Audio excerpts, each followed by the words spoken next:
నమస్కారం. మనోనేత్రానికి స్వాగతం.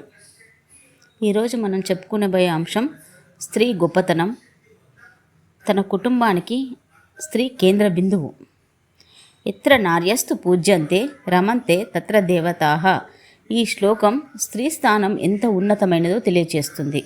స్త్రీ గౌరవించబడే ఇంటిలో దేవతలు నివసిస్తారనే అలాంటి ఇంటిలో శాంతి, సుఖం, ఐశ్వర్యం నెలకొంటాయని మన సంస్కృతి చెబుతోంది. స్త్రీ కేవలం ఒక వ్యక్తి కాదు. ఆమె తల్లి, కుమార్తె, సోదరి, భార్య, గురువు, స్నేహితురాలు, ఒక కుటుంబాన్ని ప్రేమతో కట్టిపడేసే కేంద్ర బిందువు. ఆమె చిరునవ్వు ఇంటికి ఆనందాన్ని తెస్తుంది. ఆమె ధైర్యం కుటుంబానికి బలాన్నిస్తుంది. మన సనాతన ధర్మంలో భార్యను సహధర్మచారిణి అని పిలిచారు. యజ్ఞాలు, హోమాలు, అనేక శుభకార్యాలు దంపతులు కలిసి నిర్వహించడం ద్వారా కుటుంబ ఐక్యతకు ఎంత ప్రాధాన్యం ఇచ్చారో తెలుస్తుంది.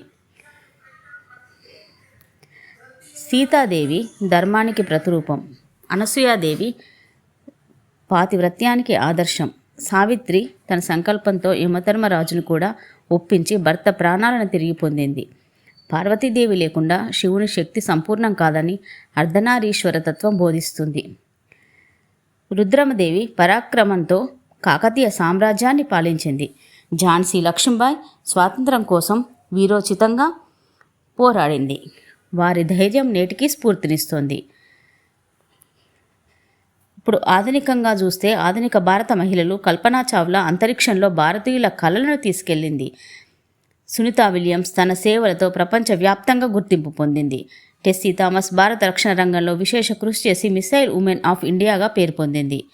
విజయానికి కుటుంబమే తొలిబలం. ప్రతి విజయవంతమైన స్త్రీ జీవితంలో ప్రేమ, నమ్మకం, ప్రోత్సాహం ఎంతో విలువైనవి.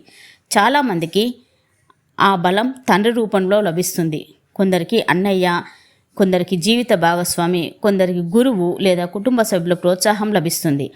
ఆ సహకారం ఆమె ఆత్మవిశ్వాసాన్ని పెంచి విజయానికి మెట్లు వేయడంలో తోడ్పడుతుంది. అదే సమయంలో ఎన్నో గొప్ప పనులు మహిళలు తమ స్వంత పట్టుదలతో, కష్టంతో కూడా అసాధారణ విజయాలను సాధించారు. అందుకే కుటుంబ ప్రోత్సాహం గొప్ప బలం అయినప్పటికీ వారి సంకల్పం, శ్రమ, ప్రతిభ కూడా విజయానికి ప్రధాన కారణాలే.